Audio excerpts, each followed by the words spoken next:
నమస్తే అండి. నేను మీ డాక్టర్ చింతల వెంకట రాకేష్, ఎండోక్రాలజిస్ట్, సంజీవని హాస్పిటల్, విజయవాడ. ఎప్పుడు బరువు తగ్గే ఇంజెక్షన్స్ అయినా బరువు నార్మల్ గా తగ్గరా అని చాలా మంది మన సబ్స్క్రైబర్స్ అడుగుతూ ఉంటారు. బరువు తగ్గటం అనేది కేవలం ఇంజెక్షన్స్ ఒక్కటే కాదు, నార్మల్ గా కూడా తగ్గదు. అట్లాని మామూలుగా మనం ఎంత ప్రయత్నం చేసినా తగ్గినప్పుడు మెడికేషన్స్ హెల్ప్ తీసుకోవచ్చు.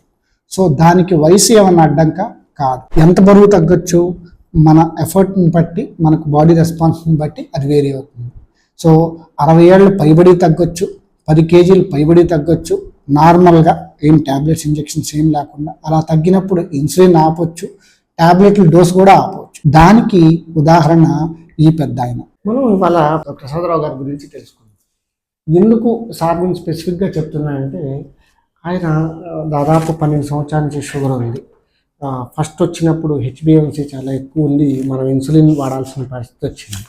సో ఫస్ట్ వచ్చినప్పుడు బరువు 76 కేజీలు ఉన్నారు. అప్పటికి హెచ్బిఎన్సీ ఎక్కువ ఉంది కదా అని అప్పటికే ఇన్సులిన్ వాడుతున్నారు. సరే 2 పూటలు వాడే ఇన్సులిన్ 1 పూట చేసి పెట్టాను. కానీ తర్వాత దాంతో షుగర్ కంట్రోల్ అవ్వట్లేదని చెప్పి మనం ఇన్సులిన్ 2 పూటలు వాడే స్టేజ్ వచ్చింది. ఆ తర్వాత ఇన్సులిన్ మధ్యాహ్నం కూడా వాడే స్టేజ్ వచ్చింది. ఒకానొక దశలో రోజుకి దాదాపు 70 నుంచి 80 పాయింట్లు, ఉదయం 40, సాయంత్రం 30, మళ్ళీ మధ్యాహ్నం 10 వాడాల్సిన పరిస్థితి వచ్చింది. 80 పాయింట్లు వాడాల్సిన పరిస్థితి వచ్చింది. ఇంకా చివరికి అట్లా కూడా కంట్రోల్ అవ్వట్లేదు, మొత్తం ఇన్సులిన్కి వెళ్ళిపోవాల్సిందే అని అనుకున్న దశలో వెయిట్ తగ్గితే, అప్పటి వరకు స్టాండర్డ్గా 72, 74, 76 ఉండేవాళ్ళు. తర్వాత స్లోగా అది 79, 80, 81 వచ్చింది. లేదు, వెయిట్ తగ్గితే ఖచ్చితంగా రెస్పాన్స్ ఉంటుంది అనుకుని వెయిట్ తగ్గాల్సిందే, వెయిట్ తగ్గితేనే మనకి ఇన్సులిన్ డోస్ తగ్గిద్ది అని రియలైజ్ అయ్యి అప్పటి నుంచి డైట్ మార్చడం మొదలుపెట్టి స్లోగా తగ్గుతూ వచ్చాను.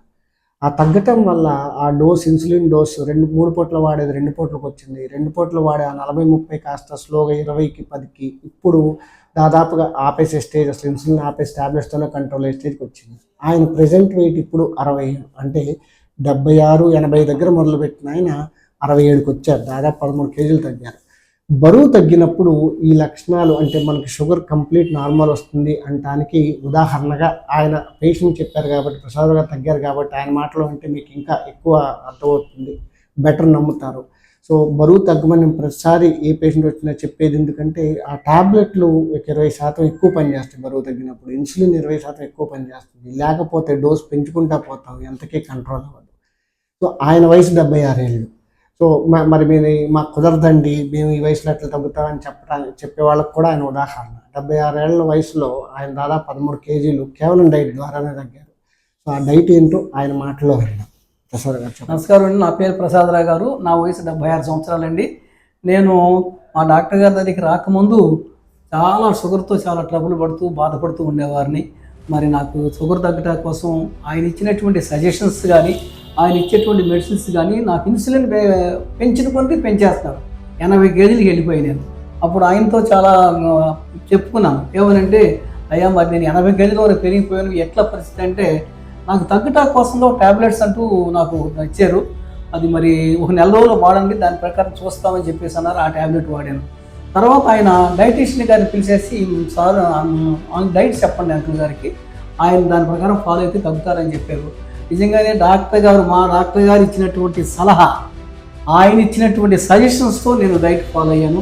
డైట్ అంటే మరి నేను ఏం చెప్పాలంటే, ఉదయము చిన్న మిల్క్ సంబంధించినటువంటి ఫుడ్ అంతా మానేసాను.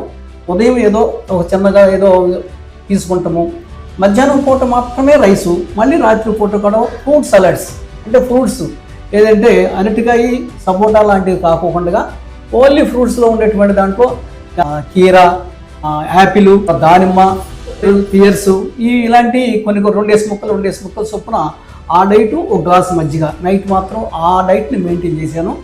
పూర్తిగా నా జీవితం నుంచి కాఫీ, టీని కంప్లీట్గా, మిల్క్ సంబంధించిన ప్రొడక్ట్స్ అన్నింటినీ మానేయటం వల్లే నేను వెయిట్ తగ్గాను. ఆయన ఇచ్చినటువంటి డాక్టర్ గారు ఇచ్చిన సలహే నాకు ఈ రకంగా పనిచేసింది. నాకు దేవుళ్ళు లాంటి డాక్టర్ దొరికాడు. ఆయన ద్వారానే నేను ఈ రకమైన స్టేజ్లోకి వచ్చినటువంటిది నేను రూఢీగా చెప్తున్నాను. ఎందుకంటే నేను ఒక స్టేజ్లో చాలా హై వెయిట్కి వెళ్ళిపోయాను. 80 కేజీలు అంటే మాటలు కాదు అది. అలాంటిది ఈ రోజుని 67 కేజీలకు వచ్చేసాను. ఇంకా నేను 60 కేజీలకు వచ్చి చూపిస్తాను సార్ డాక్టర్ గారు అని చెప్తున్నాను. చూసారు కదా, పాల పదార్థాలు తగ్గించడము, అలానే ఓన్లీ ఫ్రూట్స్ ఎక్కువ తీసుకోవట్లేదు, వెజిటబుల్స్ ఎక్కువ తీసుకోవటము, రైస్ పూర్తిగా తీసేయటము, చాలాసార్లు నిద్ర గురించి మనం తక్కువ అంచనా వేస్తాం. నిద్ర గురించి ఎంత మంచి పని చెప్పాను చూసారు. సో సరైన నిద్ర ఉన్నప్పుడు ఆ బరువు తగ్గడం కూడా ఇది అవుతుంది. ఎప్పుడైతే 80 కేజీలు పెరిగారో ఆంటీ మీరు కూడా రండి ఒకసారి. ఇప్పుడు చాలా బాబుతో 80 కేజీలు పెరిగారు, పొట్ట పెరిగింది, షర్ట్స్ టైట్ అవుతున్నాయి, రోజు 1.5 వాకింగ్ చేస్తున్నారు కానీ తగ్గట్లేదు అని బాధపడేవాళ్ళు. కానీ అదే అంకులాంటి ఒక 3 నెలలు 2 నెలల తర్వాత 13 కేజీలు తగ్గించారు. వాళ్ళ ముఖంలో ఆనందం చూసారా. సో ఆంటీ ఇప్పుడు కళ్ళమ్మకి నీళ్ళు పెట్టుకునేది, ఇన్సులిన్ వాడుతున్నాము, ఏం చేస్తున్నాం, ఎంత చేసినా ఇంకా తగ్గట్లేదు అని. బరువు తగ్గిన తర్వాత వాళ్ళ నీరసపడిపోలేదు, షుగరు తగ్గింది, వాళ్ళు చాలా హ్యాపీగా ఉన్నారు. సో ఆంటీ కూడా తగ్గింది. తను దాదాపు ఎంత తగ్గారంటే 8 కేజీస్ తగ్గారు. సో 63 నుంచి 55కి వచ్చారు. సో ఇద్దరు కలిసి ఆ ప్రోగ్రామ్స్ ఆ వెయిట్ లాస్ జర్నీ కంటిన్యూ చేశారు. సో కంపల్సరీ ఫ్యామిలీలో సపోర్ట్ ఉండాలి. మనం అనుకున్నట్టు చేస్తాము, ఖచ్చితంగా తగ్గుతామని నమ్మకం ఉండాలి.